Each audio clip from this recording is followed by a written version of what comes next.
Hello everybody, welcome back to my channel, Fackrell. Today my video is going to be about HELLP syndrome, since that is what I experienced and I promised I would release a video about it. I just wanted to put a video out there that kind of simplifies what HELLP syndrome really is, because it's kind of frustrating trying to do the research, and there's a lot of terms that are hard to understand, and so you have to do even more research to understand just what the basic definition is for different words. So I thought I would just compile all of it in this video and just make it easier for all of you who are curious about it or want to learn more about it. Maybe you know somebody who has experienced HELLP syndrome who has it right now. I hope not now, because yeah, I'll explain that later. I just hope this is a helpful informational video for all of you out there who need it. So I'm just going to jump right into it. HELLP syndrome. It is an acronym, HELLP. The H stands for hemolysis, which is the breakdown of red blood cells. And that is a bad thing. And let me tell you why. So the red blood cells are what carry oxygen from your lungs to your heart and throughout the rest of your body. So if those red blood cells are being broken down, that's a big no. You don't want that happening. So the next two letters, EL, stand for elevated liver enzymes. And this is one that I really was clueless about.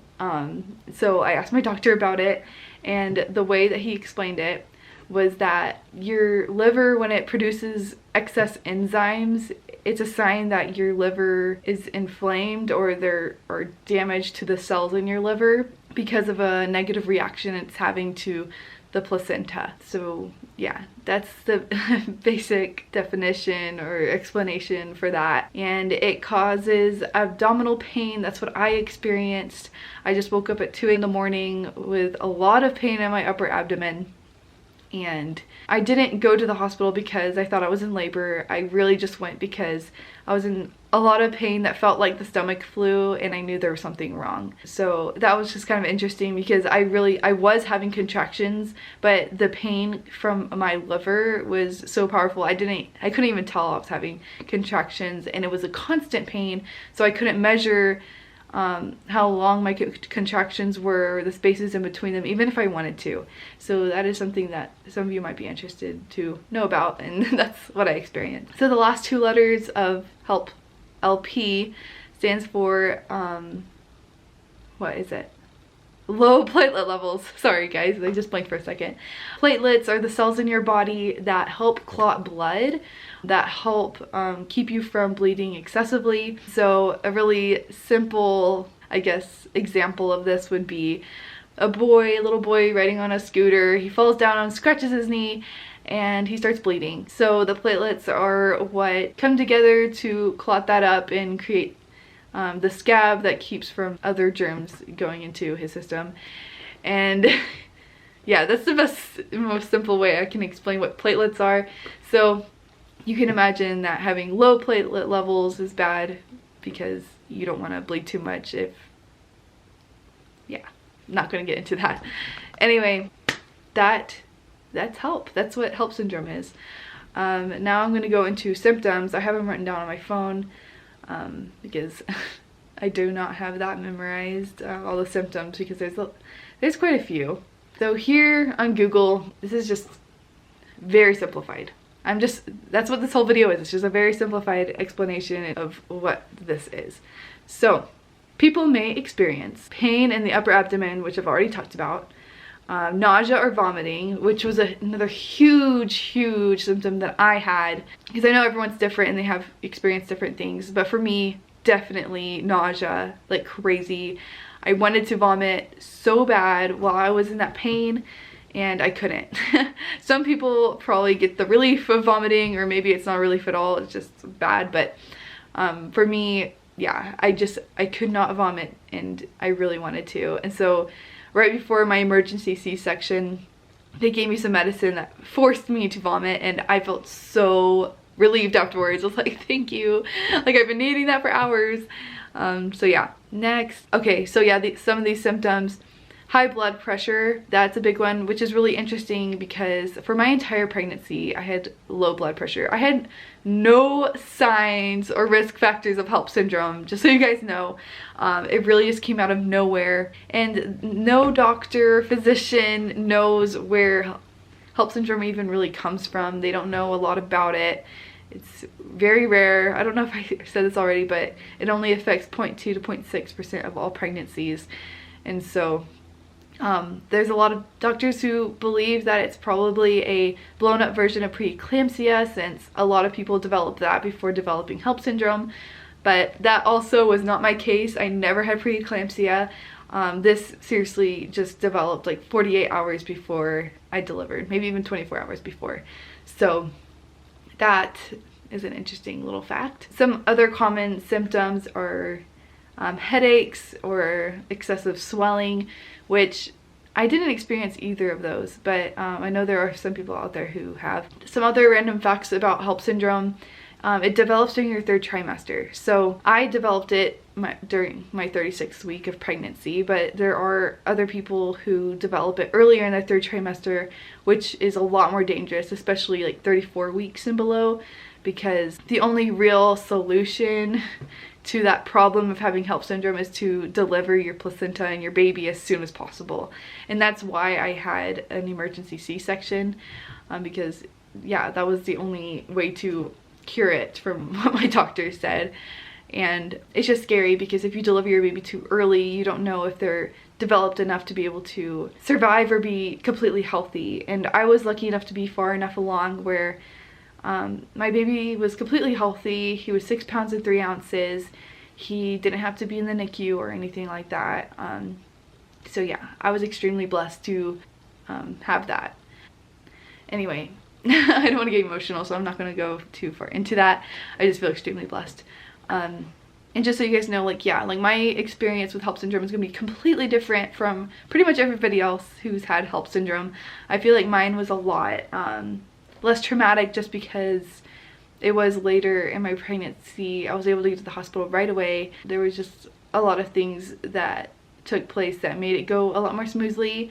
Besides my recovery, which I think might have been harder for a lot of other people, but that was probably one of the hardest things I've ever been through in my life, and it was pretty traumatic. I'm not going to get too much into it, but I just felt so sorry for people who, I just felt so bad for people who are that weak and helpless all the time. There's some people who don't choose that, and like obviously I didn't choose that for myself, but I mean for the long term. I only had it for a short time, for maybe a couple of weeks where I felt weak, but there's people who live their entire lives like that, where they can hardly chew on their food, who can hardly get up the stairs, some people who can't even go up the stairs at all. And it just made me have much more sympathy for those people who go through things like that. And I'm just thankful that my condition didn't carry out for that much longer. And HELLP syndrome is supposed to only last like up to like 2 to 3 days after you've delivered your placenta and baby, because it gets out of your system at that point because the placenta is out. But I think another way they speed up the process, I'm not sure if this is how they speed up the process of getting the HELLP syndrome symptoms out of you, but they had to put magnesium sulfate into my body through an IV. And that was really interesting because I just felt like I was going in and out of a dream state constantly as that was in my body. They pump it into you for 24 hours, and so for 24 hours you're just completely out of it. And there was even a time where the doctor came in. It was like the very next morning at like 7 a.m. and he was talking to me. I felt like it was a dream. I really believed it was a dream. And I was responding. I was saying yes and thank you and no. Like, I was responding normally, but just with very short answers. And turns out I had fallen asleep like as soon as he had left, and then woke up a few hours later, and I asked the nurses, I was like, I'm so sorry, this might be really weird, but did the doctor come in this morning? And then they had to say like, yeah, he did. Do you remember what he said? Okay, well, this is what he said, and this is what you need to know, and these are your latest test results or whatever. And so that was super weird. And then after that, most of my recovery was mostly from just the emergency C-section. It's a major surgery, and so there's a lot of other people who can relate to that portion of delivery and stuff. But yeah, that's what HELLP syndrome is. Those are the effects of it. That was just a tiny sneak peek of what I got out, like what I got out of it, I guess, with my experience and how it affected my body a little bit. I didn't want to go into too much detail because really the most important things that you guys need to know, I told you. So the very last thing, some people might be wondering if this is going to affect me for every single pregnancy, if I'll ever be able to deliver normally, vaginally, or if I'll have to have a C-section every single time from now on. I talked to my doctor about it. He told me that I would possibly develop HELLP syndrome again. I'm just more likely to develop it since I already have once, and so that kind of stinks. But he said, but I could possibly also try to deliver vaginally if I wanted.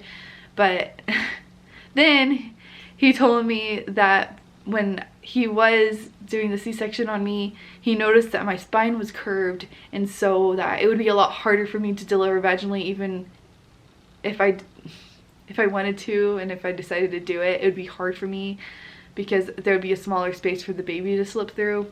And so that's kind of scary. I don't know what I'm going to do. My doctor told me not to worry about it right now, that we'll meet up again when I'm pregnant again. We'll reevaluate, see how I'm feeling, and just talk about what I should do. So I don't want to think about that right now because I'm just in heaven with my sweet little baby boy right now. He's actually with my husband and his cousin right now at Walmart picking up some stuff. So that's why I was able to sit down and shoot this quick video. I hope this was helpful. I hope you guys got some good information out of it, and thought it was interesting to hear about a little bit about my experience, even though it wasn't a lot that I shared. So yeah, if this was good for you to watch, just give it a big thumbs up and subscribe to my channel if you want to see more of my lifestyle vlogs that I'm going to be posting in the future. I'm super excited about it. A lot of it is going to be just about my life with the baby and things I do with my cute little family. So yeah, that's going to be a lot to look forward to, and I will see you guys next week. Okay, bye.